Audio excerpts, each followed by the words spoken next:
Hey, Will. Hey. E.P. Stidham, WHEP, Foley, Alabama. Will, what would you like the people of Kentucky and the rest of the nation to know about you as a quarterback? And what is the identity that you would like to see from your team?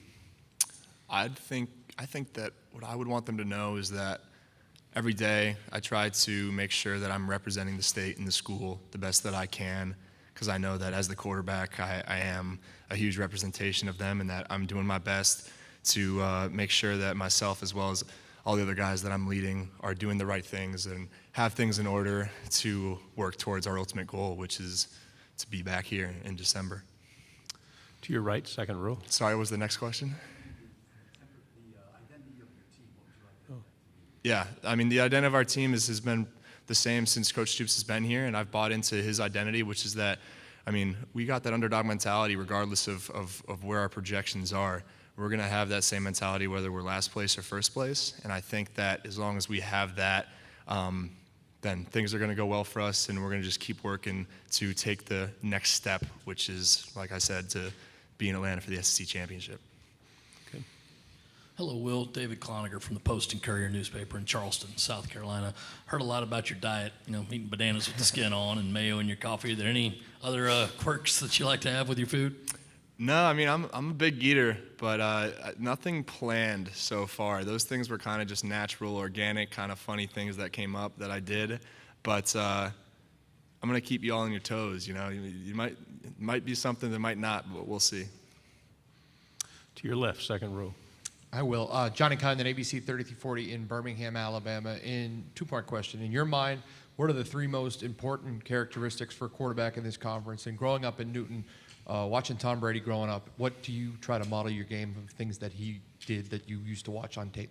I'd say the three things would probably be, I think, confidence first and foremost. If you don't believe that you're the best, regardless of the realistic situation, then things are only going to go negatively for you. You need to go into every situation thinking that it's going to go your way and that you're the man. And if you don't have that mindset, then something's got to be wrong with you. And second, I'd probably say work ethic. You got to just have an extreme work ethic in everything that you do, both on and off the field. Like I said before, whether you're studying in the library, going out to eat, or in the facility, as a quarterback for a college program, you know that you have to represent yourself in the right way, and you need to make sure that you're working towards bettering yourself in all areas of your life, both on and off the field.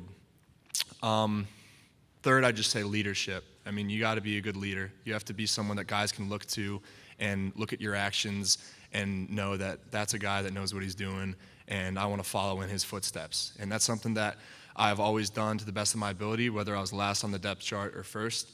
But having an off season and being an established starter, I feel like now I have an ability to act as a leader in a little bit of a different way, to be maybe a little more vocal, and know that guys are really looking to me to see what to do. So that's been really cool about the off season.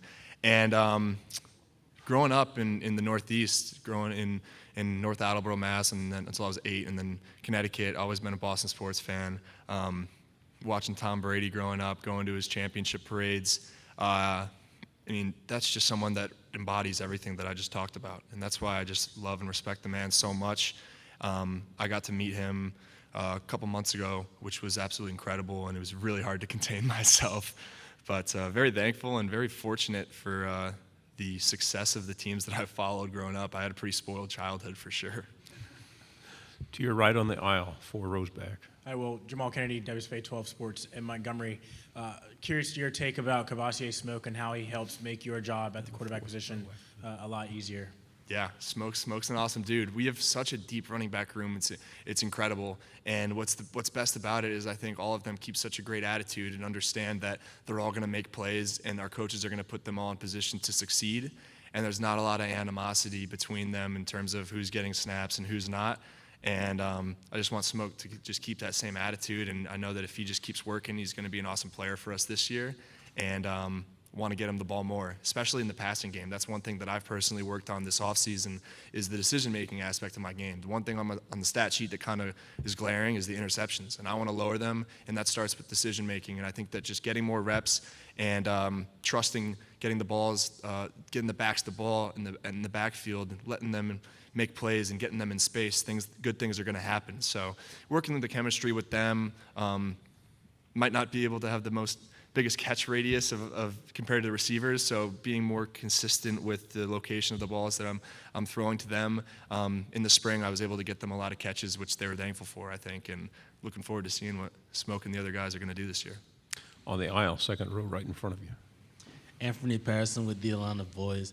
Will, what was your lowest point last season? How did you bounce back? And what has you excited about your offensive coordinator going into the season?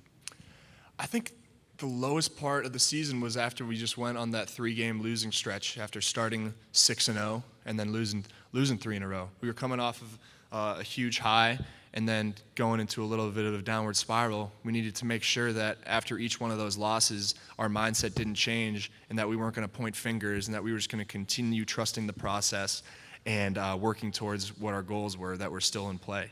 And I mean, the Georgia, the Mississippi State, the Tennessee games, all of them, I had certain parts of the games where I knew that I wasn't playing to the level that I knew I could. But the biggest thing is just learning from those mistakes, going to watch the games, talking through them with the coaches, and understanding that when I'm in those positions next time to make those plays, just trying to make sure that I do make them.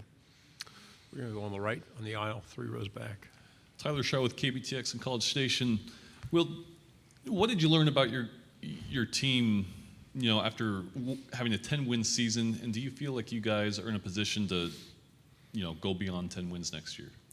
It was incredible, and I knew it meant a lot to the program, just with it being, I think, the 4th time in the team's history of having that 10-win mark. But I mean, the 3rd time was just 4 years ago. So that means that we are the caliber program that we know that we should expect to have that 10-win season. But now our expectations are higher. We want to take that next step, and that's where all of our off-season endeavors have been kind of focused towards, is to take that next step. I mean, the teams before us have done a great job to get us in the position that we're in now, but we want to be the team that was known to take that even next step to get into that next echelon of prowess in college football. And we were so close last year. I mean, a couple of those, we were just a couple really drives away from making it a 1-loss season, and we know that it's possible, and we know that if we do the right things, that it's a possibility. 2 questions. First, over here in the back. Dan Peck, ESPN 106.7 in Auburn. How seriously did you consider leaving after last season to conclude your college career? And what are some of the things that factored into your decision to play another year at Kentucky? Yeah, so I didn't really pay attention to kind of what scouts were saying or anything until after the season ended. To be honest, with the kind of season that I had, I didn't think it was going to be a hard decision at all. I thought I was going to come back and play another year. But after talking to some people and doing my due diligence, it was something that I had to think a little bit harder about than I would have anticipated. But for me, it was pretty easy because I know that I can get so much better as a player at this level before I take that next step. And I want to make sure that when I do make that next step, that I'm as prepared as possible. And I knew that I had a lot of things that I needed to get better at, and that getting more experience and having another year of starting under my belt would help me for that. And that's really what it came down to, regardless of the projections or where I was going to go. I want to make sure that I'm in the best position on a personal performance level before I kind of take it professionally. Final question in front of you, 4th row. Will, have you ever thought about what's happening with Kentucky football? 2 10-win seasons the last 4 years. Getting to the Kentucky fan base as pissed off and angry after a football loss as they do in basketball. And along the lines of what Virginia Tech, my brother-in-law played football for the Hokies. They got that lunchbox, that working class. Y'all ever thought about having somebody run out on the field with that American flag with a coal miner's hat and a night game, have that light on, get the people in Kentucky fired up?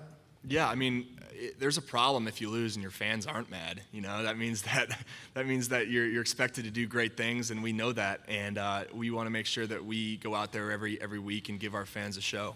And they deserve the best out of us. And we know that there's been some rough years of Kentucky football, and we want those years to be no more. And we want to take that next step. And the energy and the passion that I've felt from the fans since I stepped on campus has been absolutely unmatched. Coming from a place like Penn State where that energy is definitely there, I didn't really know what to expect. From Kentucky, I obviously knew that there was a lot of love for the basketball program, but even before the season started last year, I was blown away with just like I said, the love that I got from Big Blue Nation. And we got the best fans in the world, and I'll stick to that.